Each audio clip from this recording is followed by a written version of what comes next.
nationally respected literary giants.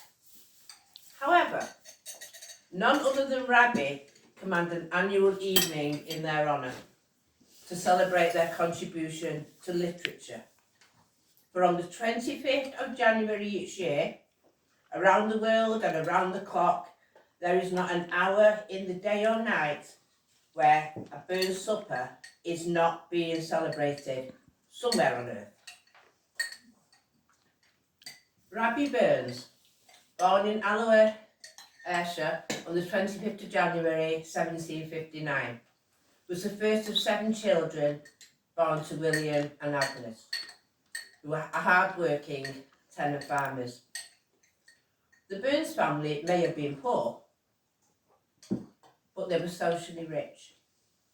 Rabbie and his brother, Gilbert, received a formal education at a nearby school, and together with their siblings, benefited from shared private tuition at Mount Oliphant Farm, where they lived and worked. Rabbie is usually portrayed as the oversexed, booze-sodden farmhand of yesteryear, as a man who fathered at least 12 children with at least 4 women.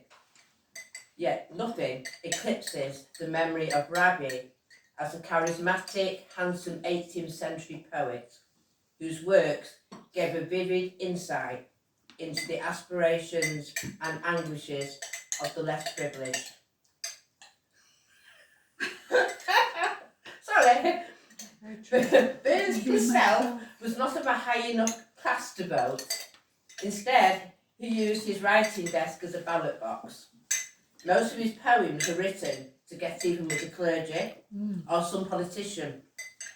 But the subtext usually highlighted the struggles of the farmer, the labourer, or of the common man. And the mouse. Yeah, and the mouse.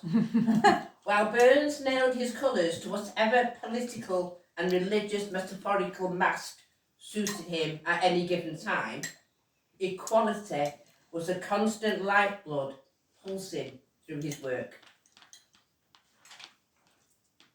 For example, in the iconic lyrics, "A Man's a Man," Burns suggests a person's true worth cannot be found in their money, but in their character. Words in which he endorsed equality in a nation.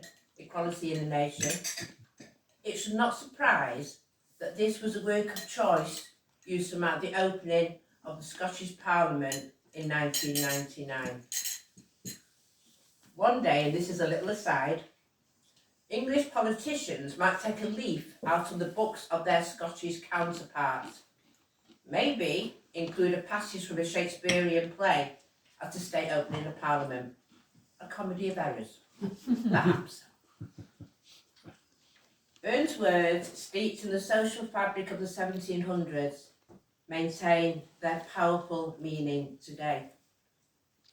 While his death in the dying embers of the 18th century precedes the Romantic movement by a decade or more, Burns is considered the pioneer of Romanticism, a movement characterised by the emphasis on emotions and individualism, sensitivity, meaningfulness, and nature, often depicted by Keats and Shelley.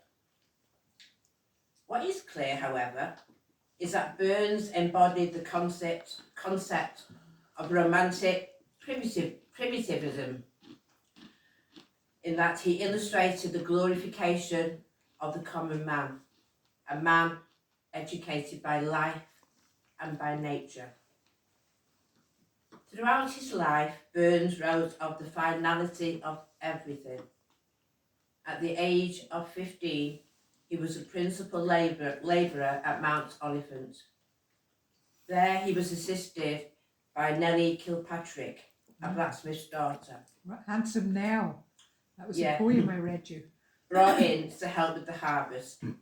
It was she who inspired his first attempt at poetry, "A Once I Loved." When the poem opens with a declaration of his undying love, by the third stanza, there is an unsubtle shift in sentiment as such.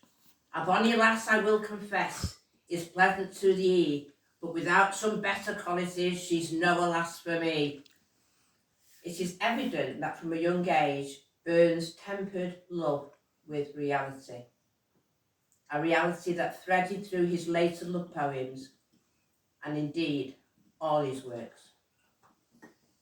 In the lyrics of Ye Branks and Braes, Burns questions the natural world, which continues to be carefree, with the birds singing, while the speaker of the poem is full of woe. Ye banks and braes, O bonny Doon, how can ye bloom sae fresh and fair? How can ye charm, ye little birds, and I sae weary full of care?